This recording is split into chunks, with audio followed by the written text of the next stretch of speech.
आज तो पूरे 100 रुपए की कमाई हो गई है। आज मेरा परिवार दाल चावल नहीं बल्कि रोटी सब्जी खाएगा। सूरज कंस्ट्रक्शन साइट पर ईंट धोने का काम करता था, जिसके उसे हर रोज 40 रुपए मिल पाते थे। लेकिन आज सूरज ने पूरे 100 रुपए कमाए थे। 100 रुपए जितनी कम कमाई को देखकर भी सूरज काफी ज्यादा खुश होता है और उन मिले हुए 100 रुपयों से थोड़ा सा आटा और सब्जी लेकर आता है। सूरज जैसे ही आटा और सब्जी लेकर घर आता है तो सूरज के घर वाले काफी ज्यादा खुश होते हैं। अरे वाह, आज पापा आटा और सब्जी लेकर आए हैं। इसका मतलब आज हमें दाल चावल नहीं खाने होंगे। माँ, जल्दी से हमारे लिए रोटी और सब्जी बनाओ ना। आज तो मैं पूरी 3 रोटी खाऊंगा। भगवान ने मेरी सुन ली। कितने दिनों से मैं प्रार्थना कर रही थी, लेकिन आज मेरी प्रार्थना भगवान ने स्वीकार कर ली। मैं बस जल्दी से आप सभी के लिए गर्मा गर्म रोटी और सब्जी बनाती हूँ। जमुना अपनी नंद निधि के साथ चूल्हे पर जल्दी से गर्मा गर्म रोटी और सब्जियां बनाती हैं। देखने में तो ये सिर्फ मामूली सी सब्जी और रोटी थी, लेकिन इस परिवार के लिए ये खाना किसी दावत के खाने से कम नहीं था। जैसे आज हमने ये सब्जी रोटी खाई है, कल भी हम इसी तरह सब्जी रोटी खाएंगे ना माँ? बेटा, अगर भगवान ने चाहा तो कल भी हम जरूर सब्जी रोटी खाएंगे, वरना जो रोज खाते आ रहे हैं वही खाना पड़ेगा। अब ये दाल चावल और नहीं खाए जा रहे हैं। मेरा तो मन बासी रोटी सब्जी खाने को करता है। दाल चावल तो अब गले से उतरना भी मुश्किल हो गया है। निधि और कौशल्या की बात सुनकर घर में सभी की आंखों में आंसू आ जाते हैं और उन्हीं आंसू के साथ वो सभी रोटी सब्जी खाते हैं। आज के समय में रोज के सिर्फ 40 रुपए कमाने वाला इंसान अपने इतने बड़े परिवार को क्या ही खिला सकता था। वो तो इस परिवार की किस्मत थी कि इनका नाम राशन कार्ड में था, इसलिए हर महीने इन्हें सरकार की तरफ से चावल और दाल मिल जाया करती थी, जिसके चलते ये पूरा परिवार हर रोज सिर्फ दाल चावल ही खाया करता था।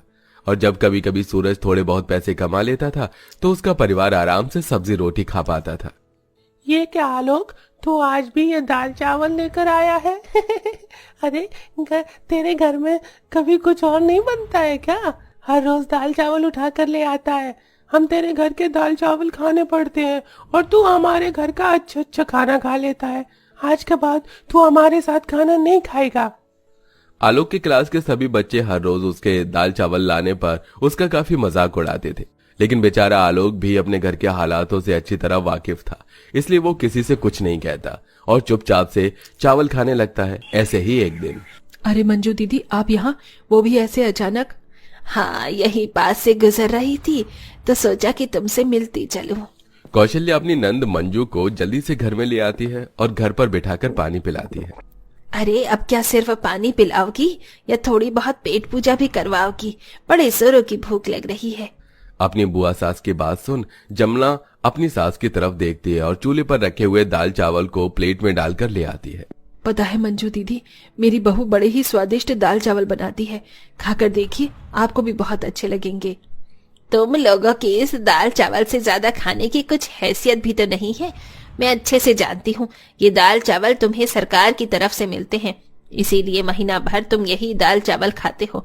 तुम्हारी क्या इतनी भी हैसियत नहीं है कि घर में आए मेहमान को कुछ अच्छा खिला सको? कौशल्या की नंद उसकी और उसके परिवार की बेइज्जती पर बेइज्जती करे जा रही थी, लेकिन बेचारी कौशल्या चाहकर भी कुछ नहीं कर पा रही थी। पूरे परिवार की बेइज्जती करने के बाद मंजू वहां से चली जाती है, जिससे कौशल्या को काफी दुख होता है। अगर कोई इंसान गरीब है तो क्या उसकी कोई इज्जत भी नहीं है? लोगों को सिर्फ पैसा दिखता है, किसी के दिल का प्यार नहीं। माँ जी, संभालिए खुद को, एक दिन देखना सब कुछ ठीक हो जाएगा। जो लोग आज हमारी गरीबी का मजाक उड़ा रहे हैं ना, भगवान उन्हें उनके किए की सजा जरूर देगा। जमुना हर दिन भगवान से अपने परिवार की स्थिति को ठीक करने के लिए प्रार्थना करती थी, लेकिन शायद अभी कुछ और दिन जमुना और उसके परिवार की जिंदगी में बस ये दाल चावल ही लिखे हुए थे। माँ, 1 महीना हो चुका है और आपने अभी तक एक बार भी रोटी सब्जी नहीं बनाई। माँ, कब बनाओगी रोटी सब्जी? मेरा रोटी सब्जी खाने का बहुत मन कर रहा है। हाँ, जल्दी से रोटी सब्जी बनाओ ना। बेटा, अगर घर में सब्जी और आटा होगा तभी तो मैं तुम लोगों के लिए रोटी सब्जी बनाऊंगी ना। न जाने कब तक इन दाल चावलों पर ही हमें अपनी जिंदगी गुजारनी होगी। हर रोज दाल चावल खाने की वजह से पूरे परिवार को ठीक से पोषक तत्व नहीं मिल पा रहे थे, जिसके चलते सबका शरीर काफी ज्यादा कमजोर हो चुका था और इस कमजोरी का सबसे ज्यादा असर जमुना के तीनों बच्चों पर था। हे भगवान, अब तू ही कोई रास्ता दिखा, वरना मेरे बच्चों की हालत तो और ज्यादा खराब हो जाएगी। अगर मेरे बच्चों को कुछ हुआ तो मेरा भरोसा तुझ पर से हमेशा हमेशा के लिए उठ जाएगा।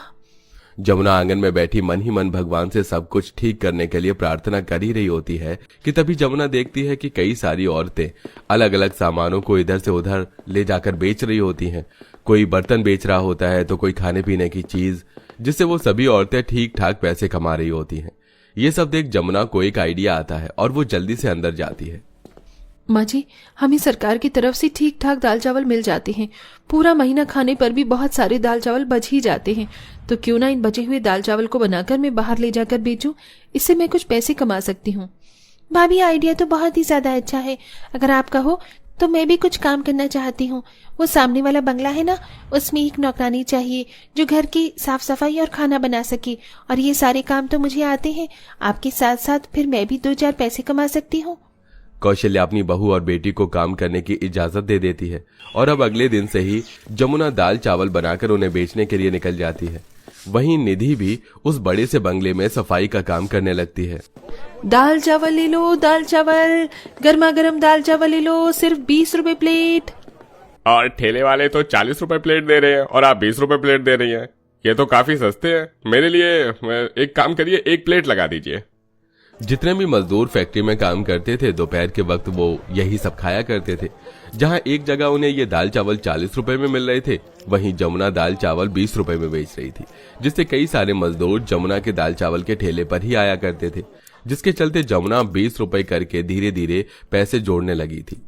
वहीं निधि भी साफ सफाई करके ठीक ठाक पैसे कमा लेती थी और आज पूरे 1 महीने के बाद दोनों नंद भाभी पैसे मिलाकर पूरे परिवार के लिए पहली बार अच्छा खाना लेकर आती हैं, जिसे देख पूरे परिवार की आंखों में खुशी के आंसू आ जाते हैं।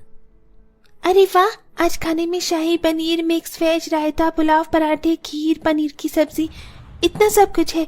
मुझे तो पता ही नहीं था कि दाल चावल के अलावा भी इतना सब कुछ खाने के लिए होता है। माँ, अगर इनमें से खाना बच गया ना तो मैं सुबह लेकर जाऊंगा। फिर मेरे सभी दोस्त मेरे साथ लंच करेंगे और खुश भी हो जाएंगे कि आज मैं दाल चावल नहीं बल्कि अच्छा अच्छा खाना लेकर आया हूँ। हमारी हालत को देखते हुए मैंने कभी सोचा भी नहीं था कि मेरे मरने से पहले मुझे ये सब खाने को मिलेगा। जो इतनी मेहनत मजदूरी करने के बाद में नहीं कर पाया, वो तुम दोनों ने अपनी मेहनत से कर दिखाया। सारा परिवार अब बैठकर पहली बार इतना अच्छा खाना खा रहा था। उन्हें तो ये सब किसी सपने जैसा लगता है। अपने परिवार को पहली बार इतना खुश देख जमुना मन ही मन काफी खुश होती है और अब जमुना ठान लेती है कि वो अपने इसी काम को जारी रखेगी। दाल चावल बेच बेच कर जमुना काफी सारे पैसे जमा करके रख लेती है। निधि, अब तुम्हें उस बंगले में नौकरानी का काम करने की कोई जरूरत नहीं है। लेकिन क्यों भाभी? अगर हम दोनों में से किसी ने एक ने भी काम छोड़ दिया ना तो हमारी हालत फिर से पहले जैसी होने लगेगी। नहीं निधि, अब ऐसा नहीं होगा। मैंने दाल चावल बेचकर बहुत सारे पैसे इकट्ठा किए हैं। अब इन पैसों की मदद से हम दाल चावल के साथ साथ और भी कई तरह की चीज बनाकर बेच सकते हैं, वो भी सस्ते दामों पर। सस्ते दाम को देखकर ज्यादातर लोग हमारे पास ही खाने के लिए आया करेंगे और अगर भगवान की कृपा यूं ही बनी रही तो एक दिन हम जरूर कामयाब होंगे और इस गरीबी के दलदल से जरूर बाहर निकलेंगे। निधि को अपनी भाभी की बात काफी हद तक सही लगती है, इसलिए अब निधि जमुना के साथ मिलकर दाल चावल के साथ साथ और भी कई तरह के खाने पीने की चीज बनाकर उन्हें बेचती है और सिर्फ कुछ महीनों की मेहनत से अब उनकी माली हालत भी ठीक होने लगती है। दोनों नंद भाभी अपने छोटे से घर की अच्छी खासी मरम्मत करवाते हैं। वहीं अब सूरज भी मजदूरी का काम छोड़कर अपनी बहन और पत्नी के साथ खाने के काम को संभालता है। धीरे धीरे इस परिवार की जिंदगी ट्रेन की तरह पटरी पर आने लगती है। बहू, तू तो हमारे लिए देवी है देवी। ये सब कुछ जो भी है ना, ये सब तेरी वजह से है। ये सब कुछ मैंने अकेले थोड़ी ना किया है, बल्कि निधि ने भी इसमें मेरा बराबर का साथ दिया है। माँ बिल्कुल ठीक कह रही है।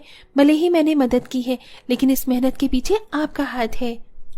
पूरा परिवार भगवान का शुक्रिया अदा करता है और इसी काम को जारी रखते हुए एक अच्छी खासी जिंदगी जीता है और साथ ही जब भी उन्हें कोई भूखा प्यासा दिखता तो वो जरूर उसकी मदद करते, क्योंकि उस भूखे प्यासे इंसान में कहीं न कहीं आज भी उन्हें अपने बीते हुए कल की जिंदगी दिखती है। ये होती है एक गरीब की जिंदगी जिसे हर एक छोटी छोटी चीज के लिए तरसना पड़ता है, लेकिन कहते हैं ना, मेहनत करने वालों की कभी हार नहीं होती। जैसा कि हमारी कहानी की इस गरीब नंद भाभी ने जी तोड़ मेहनत की और अपने दम पर एक अलग मुकाम हासिल किया। तो दोस्तों, कैसी लगी आपको हमारी ये कहानी? हमें कमेंट करके जरूर बताइएगा।